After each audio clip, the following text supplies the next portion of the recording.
Buenos días, buenas tardes, buenas noches o buenas madrugadas, cuando sea que estén viendo este video. Una vez entendido a qué nos referimos con número aleatorio o pseudo aleatorio también, cómo podemos generarlo por medio de calculadora, computadora, varios software, es muy importante revisar una de las propiedades que estábamos mencionando anteriormente, y es la característica de uniformidad e independencia. Esta característica es fundamental, ya que podemos generar millones de números, pero si no tienen un comportamiento aleatorio, entonces esos números no nos sirven y por lo tanto el generador tampoco nos sirve. Así que vamos a ver un poquito acerca de este tema. Podemos ver aquí dos autores, son dos libros que contemplan algunos métodos para comprobar la aleatoriedad y la independencia, y podemos ver que algunos coinciden, algunos otros no. Nosotros vamos a ver algunas pruebas nada más. Las pruebas tienen la característica de que corroboran o sirven para alguna característica de los números o de la secuencia de números aleatorios. Por lo tanto, pues entonces tenemos que tener varias pruebas que nos revisen varios comportamientos, y esa es la razón de que vamos a ver pues varias, ¿no? No hay una sola prueba que se pueda realizar y me dé todas las respuestas que yo necesito. Por eso necesitamos varias pruebas. Las pruebas que nosotros vamos a ver son las siguientes y las veremos en este orden, aunque no necesariamente tienen que realizarse en este orden. Vamos a ver la prueba de media, que corrobora que los datos generados tienen una media teórica de un medio. La prueba de varianza, que comprueba si la varianza de nuestros datos generados tiene la varianza teórica de un doceavo. Después veremos dos pruebas de frecuencia, las más famosas que ya deben de haber visto en sus pruebas de estadística, en sus clases de estadística. La prueba de frecuencias, o la prueba de Pearson también se le llama. La prueba de Kolmogorov-Smirnov, dependiendo si tenemos muchos datos o si tenemos pocos datos. Y por último, dos pruebas que nos ayudan a corroborar que los datos no están relacionados entre ellos. Esas son las dos pruebas de independencia: la prueba de corridas arriba y abajo, y la prueba de corridas arriba y abajo de la media. Comenzaremos entonces con la primera prueba de medias o prueba de media. Todas las pruebas son pruebas de hipótesis, por lo que tienen una estructura definida. Lo primero es que hay que establecer cuál va a ser nuestra hipótesis nula y cuál va a ser nuestra hipótesis alternativa, así como también un grado de significancia, que se le llama, que es algo que nos ayudará a la potencia de la prueba. Después tenemos que calcular la media aritmética de los datos generados. Para eso utilizaremos la fórmula ya muy conocida que tenemos por aquí. Después tenemos que identificar cuáles van a ser nuestros límites o valores críticos. Hay pruebas de dos colas, hay pruebas de una cola. Esta es una prueba de dos colas, por lo que necesitamos límite inferior y límite superior. Para eso pues necesitamos el uso de tablas que están a disposición en cualquier libro, en la plataforma, y aquí también las vamos a ver, y establecer, dependiendo de ese valor de alfa o de significancia, pues cuáles serían los límites para nuestros números o valores. Y por último, comparamos ese valor que hemos calculado de nuestros datos, de nuestros números, con los límites. En este caso, si nuestro valor promedio de los datos es mayor que el límite inferior, pero también es menor que el límite superior, pues entonces no podremos rechazar que los números tienen una media o un promedio de un medio. Ojo, no es lo mismo aceptar que no rechazar. Las pruebas de hipótesis no se aceptan, se rechazan o no se rechazan solamente. Vamos a generar un grupo de números, una secuencia de 50 números a manera de ejemplo. Las pruebas pues se realizan en base a un generador donde podemos nosotros pues hacer cambios para que por lo pronto pues sean repetibles, sean muy largos, etcétera, ¿no? Pero pues ahorita para ver nada más cómo funcionan las pruebas voy a generar un conjunto de 50 números. No voy a mostrar cómo lo realizo, esto ya lo vimos en otro video. Tenemos entonces aquí nuestros 50 números. Estos números no van a cambiar y los voy a utilizar para todas las pruebas, por lo que a la hoja le voy a poner un nombre, le voy a decir que aquí están mis datos y al conjunto de datos le voy a poner también un nombre. Selecciono la columna A y en esta parte donde dice cuadro de nombres le voy a poner datos con minúsculas. Hay que tener en cuenta esto, así que ahorita vamos a ver por qué. Solamente doy enter y ya tengo un conjunto de datos. Así que en otra hoja voy a empezar la prueba de media o de medias. Establezco mi hipótesis nula. Los datos tienen una media de un medio o 0.5.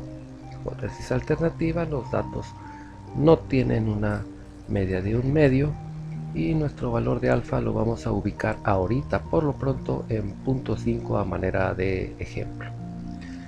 Lo que sigue es entonces averiguar cuál es el promedio aritmético o media aritmética de este conjunto de datos. En una calculadora pues sumo todos los valores y por lo pronto los divido entre 50.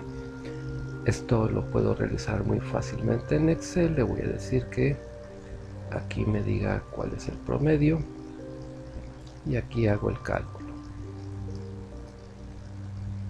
Y fíjense, si comienzo a poner la D minúscula, me sale datos. Este es mi conjunto de datos. Yo le di un nombre a la columna A de la hoja que nombré como datos, por lo que me dice, bueno, pues aquí lo puedo hacer. También los puedo seleccionar y etcétera, pero pues esta es una manera más sencilla de hacerlo. Aquí le doy clic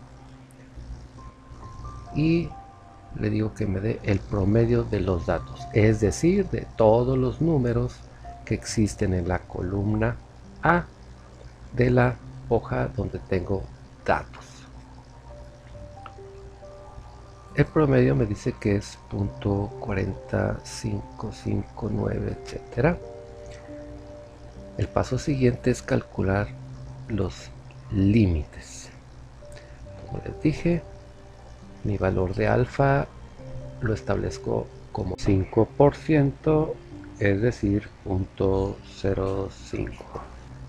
El valor de alfa entonces lo puedo poner por aquí, 0.05. Si formateo la celda como porcentaje me dirá 5%. Ahora voy a decirle a Excel que me lea el valor de tablas para un alfa de 0.05% en una distribución normal estándar. Muy bien. La función para realizar eso es una función que vamos a ver más adelante, cómo poder generar números con funciones inversas en Excel. Pero aquí la lectura es el inverso de la distribución normal estándar. En algunas versiones de Excel esto puede ser un poquito diferente. Nos pide una probabilidad. Esta es una prueba de 2 colas, por lo que le voy a decir que tengo el punto 0,5 entre 2. Me arroja un valor de 1.959963 negativo. El valor de tablas siempre es positivo, es decir, el valor de tablas es, en este caso, z de alfa sobre 2 positivo. Lo que tengo aquí es 1.96. Por lo que tenemos entonces el límite inferior igual a 1/2 o 0.5, que es la media teórica, menos z de alfa sobre 2, que en este caso es el valor que tenemos por aquí, pero positivo, por lo que pues le voy a decir que sea el valor absoluto de este valor, y eso me va a multiplicar a 1 entre 12 por la raíz cuadrada, que es esta la función,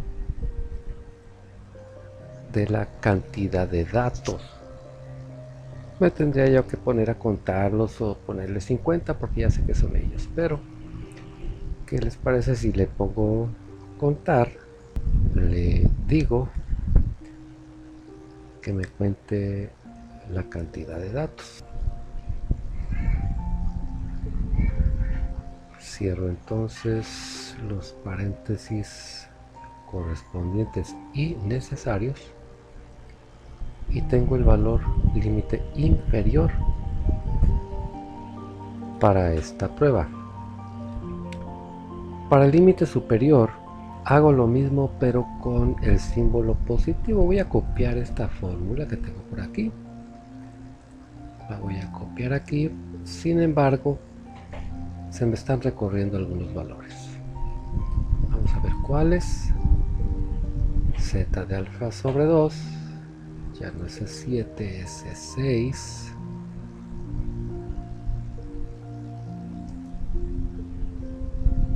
Y lo voy a sumar.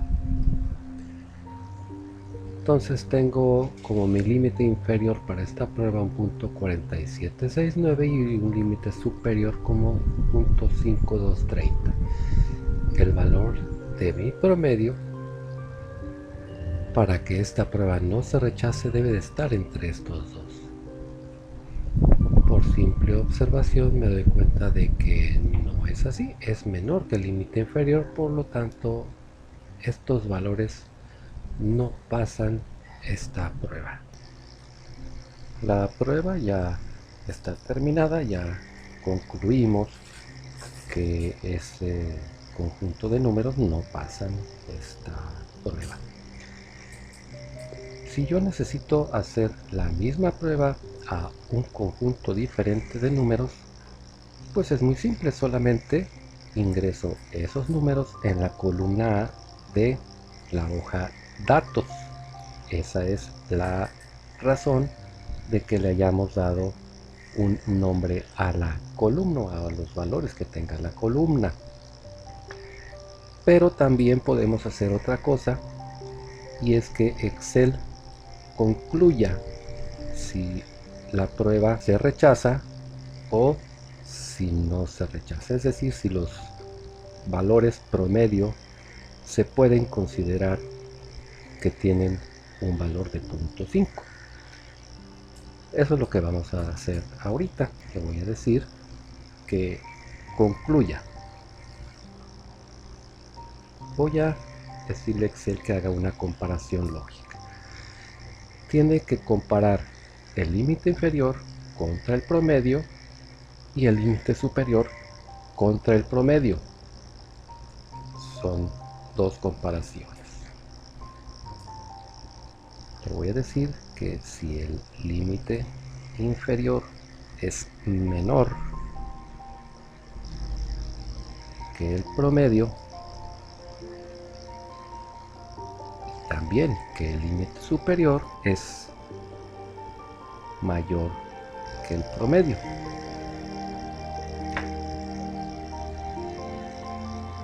Si suceden las dos cosas, por eso es el operador y, entonces no podemos rechazar. En caso contrario, se rechaza. Como habíamos visto, ya que el límite inferior es mayor que el promedio, pues no se cumple esta parte.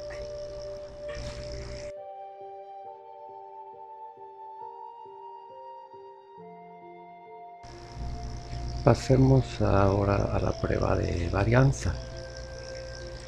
La prueba de varianza, en el primer paso tenemos que establecer como h subíndice 0 o la hipótesis nula que la varianza de nuestros datos es igual a 1/12 y la hipótesis alternativa que es diferente de 1/12. Vamos a establecer otra vez nuestro nivel de significancia en 5% o lo que es lo mismo el nivel de confianza en el 95%. La varianza la vamos a calcular con esta pequeña fórmula que tenemos por aquí, que pues es algo engorrosa, batallosa. Si sabemos usar la calculadora es muy simple, pero la calculadora tiene sus limitaciones. Por ejemplo, no podemos ponerle más de 80 datos. Entonces pues la vamos a hacer también en Excel. Ese sería entonces nuestro, se le conoce como estadístico de prueba, la varianza. Vamos a después ubicar o calcular nuestros niveles de aceptación, que es el límite inferior, límite superior, y en el último paso la conclusión es que nuestra varianza, si se encuentra dentro de los límites, pues entonces no podemos rechazar que los números provienen de un conjunto que tiene una varianza de 1/12.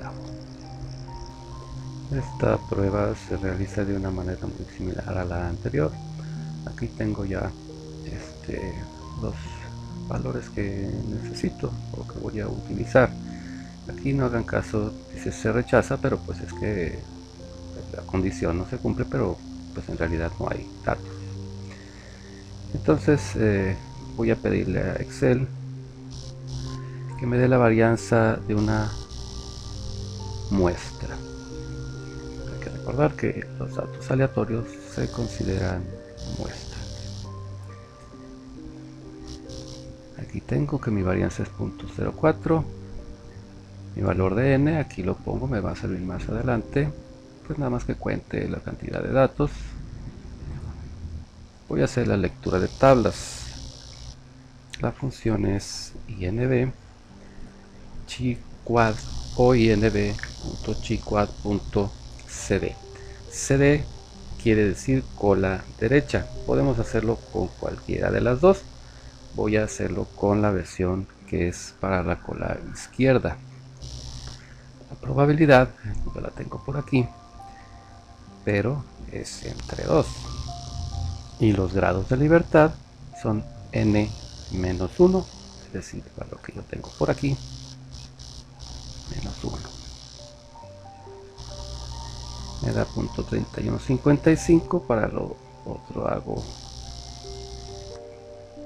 similar. Con la izquierda la probabilidad aquí es 1 menos alfa sobre 2. Igual también a n menos 1 máximo. Aquí tengo mis dos valores de lectura de tablas.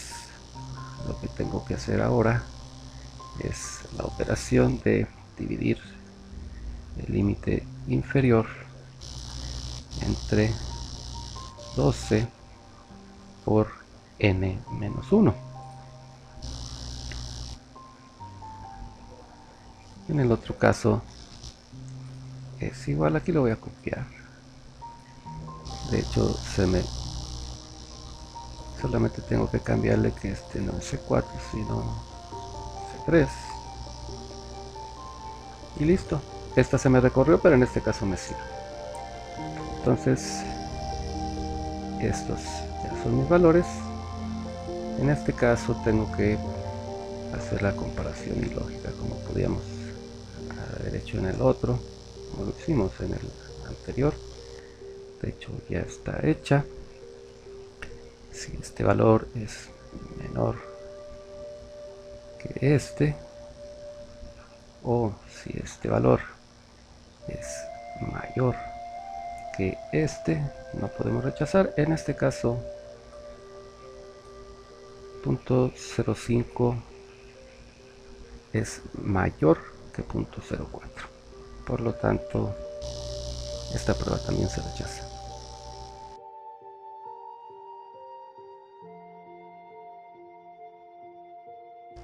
Pasemos a la prueba ahora de frecuencias, también conocida como prueba chi cuadrada de Pearson o prueba chi cuadrada.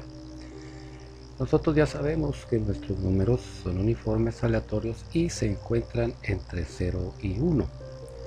Si yo ese 0 y 1 lo divido, por ejemplo, a la mitad, para comprobar que en realidad se comportan de manera aleatoria, pues yo debería de tener la mitad de mis valores menores de 0.5 y la otra mitad mayores de 0.5.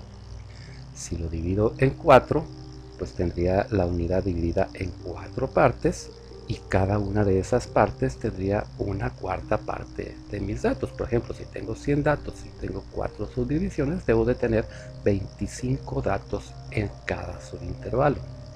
Ojo, debo de tener.